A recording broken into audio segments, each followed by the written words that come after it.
സംസ്ഥാനത്തെ തീവ്ര വോട്ടർ പട്ടിക പരിഷ്കരണത്തിന്റെ ഭാഗമായുള്ള പരാതികളും ആക്ഷേപങ്ങളും ഇന്നു മുതൽ അറിയിക്കാൻ അവസരമുണ്ട്. ജനുവരി 22 വരെ കരട് പട്ടികയിന്മേൽ എതിർപ്പ് ഉന്നയിക്കാൻ അവസരമുണ്ടാകും.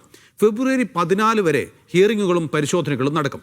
ഫെബ്രുവരി 21 അന്തിമ വോട്ടർ പട്ടിക പ്രസിദ്ധീകരിക്കുകയും ചെയ്യും. കരട് വോട്ടർ പട്ടികയിൽ ഉൾപ്പെടാത്തവർക്ക് പേര് പുതുതായി ചേർക്കാനുള്ള ഫോമിനോടൊപ്പം അനുബന്ധ രേഖകളും സമർപ്പിച്ച് പട്ടികയിൽ ഇടം നേടാൻ സാധിക്കും. സഫ്വാൻ വിപിയാണ് വിവരങ്ങൾ നൽകാൻ. സഫ്വാന, ഇനിയുള്ള SIRലെ നടപടികൾ എന്തൊക്കെയാണ്?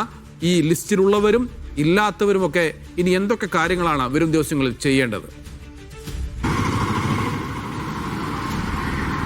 നൗഫൽ, 2.54 കോടി വോട്ടർമാരാണ് SIRന്റെ കരട് വോട്ടർ പട്ടികയിൽ ഉൾപ്പെട്ടിട്ടുള്ളത്.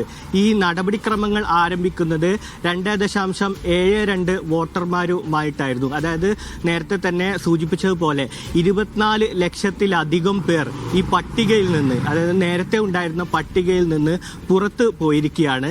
ഈ പട്ടികയിൽ നിന്നും പുറത്തു പോയവർക്ക് ഇനി ഏതെങ്കിലും തരത്തിൽ ഒരു ഹിയറിങ്ങോ മറ്റുള്ള നടപടികൾ ഉണ്ടാവില്ല. അതിനപ്പുറത്തേക്ക് ഫോം 6 വഴി ഇവർക്ക് യോഗ്യത തെളിയിച്ച് പുതിയ വോട്ടർമാരായി ലിസ്റ്റിൽ കയറിപ്പറ്റാനുള്ള അവസരമാണ് ഉള്ളത്. അതിനപ്പുറത്തേക്ക് ലിസ്റ്റിൽ ഉൾപ്പെട്ട 2.54 കോടി വോട്ടർമാരുടെ ഈ ലിസ്റ്റുമായി ബന്ധപ്പെട്ടുള്ള പരാതികളും ആക്ഷേപങ്ങളുമൊക്കെ ഒരു മാസം, ഈ ജനുവരി 22 വരെ തെരഞ്ഞെടുപ്പ് കമ്മീഷൻ കേൾക്കും. അതുമായി ബന്ധപ്പെട്ട് സാധാരണഗതിയിൽ തെരഞ്ഞെടുപ്പിന് മുമ്പ് എങ്ങനെയാണോ കമ്മീഷൻ കരട് പട്ടിക പ്രസിദ്ധീകരിക്കുക, അതേ മാതൃകയിൽ ഇവരുടെ പരാതികളും ആക്ഷേപങ്ങളും, വോട്ടർമാരുടെ പരാതികളും രാഷ്ട്രീയ പാർട്ടികളുടെയും പുറമേ നിന്നുള്ള ആളുകൾക്ക് ഈ ലിസ്റ്റുമായി ബന്ധപ്പെട്ടുള്ള പരാതികളുമൊക്കെ കമ്മീഷൻ കേൾക്കും. അതുമായി ബന്ധപ്പെട്ടുള്ള നടപടിക്രമങ്ങളാണ് സാധാരണ വോട്ടർമാർക്കുള്ളത്.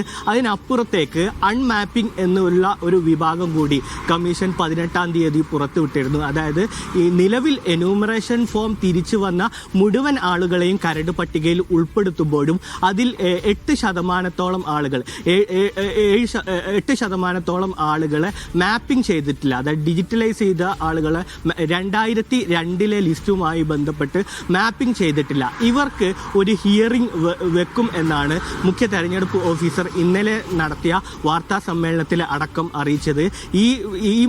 ഇതിനുള്ള ഹിയറിംഗ് നടപടിക്രമങ്ങൾ ഈ ഫെബ്രുവരി 14 വരെ നടക്കും എന്നുള്ള വിവരങ്ങളാണ് പറഞ്ഞിട്ടുള്ളത്.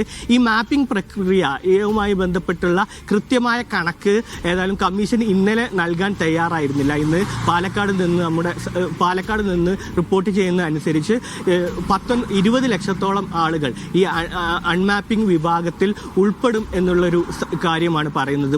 പക്ഷേ ഇന്നലെ മുഖ്യ തെരഞ്ഞെടുപ്പ് ഓഫീസർ പറയുന്നത് ഈ മാപ്പിംഗ് പ്രവർത്തനം 18-ാം തീയതി വിവരശേഖരണം അവസാനിച്ചതിന് ശേഷവും ഇപ്പോഴും മാപ്പിംഗ് പ്രവർത്തനം പൂർത്തീകരിച്ചുകൊണ്ടിരിക്കുകയാണ്, നടന്നുകൊണ്ടിരിക്കുകയാണ്. ഇതിനുശേഷം ഇതിലൊരു തീർപ്പ് എത്തിയതിന് ശേഷം പ്രത്യേകമായി ഓരോ വോട്ടർമാർക്കും ഇപ്പോൾ BLOമാർ ഈ നോട്ടീസ് നൽകും. ആ നോട്ടീസിലായിരിക്കും സ്പെസിഫിക്കായി അവരുടെ കാരണങ്ങൾ ചൂണ്ടിക്കാട്ടി ഹിയറിങ്ങിന് വിളിക്കുക എന്നുള്ളൊരു നിർദ്ദേശമാണ്, ഒരു വിശദീകരണമാണ് മുഖ്യ തെരഞ്ഞെടുപ്പ് ഓഫീസർ നൽകുന്നത്.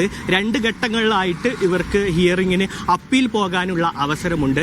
ആദ്യം ജില്ലാ കളക്ടർ മുഖേനയും പിന്നീട് മുഖ്യ തെരഞ്ഞെടുപ്പ് ഓഫീസർ മുഖേനയും നിശ്ചിത സമയപരിധിയിൽ അപ്പീൽ നൽകാനും ഈ അൺമാപ്പിംഗ് വിഭാഗത്തിൽപ്പെട്ട ആളുകൾക്ക് അതോടൊപ്പം തന്നെ തെരഞ്ഞെടുപ്പ് കമ്മീഷൻ എന്തൊക്കെ നടപടികളാണ് മുന്നോട്ട് കൊണ്ടുവരുന്നത് എന്നുള്ളതാണ് സഫ്വാൻ വിശദീകരിച്ചത്.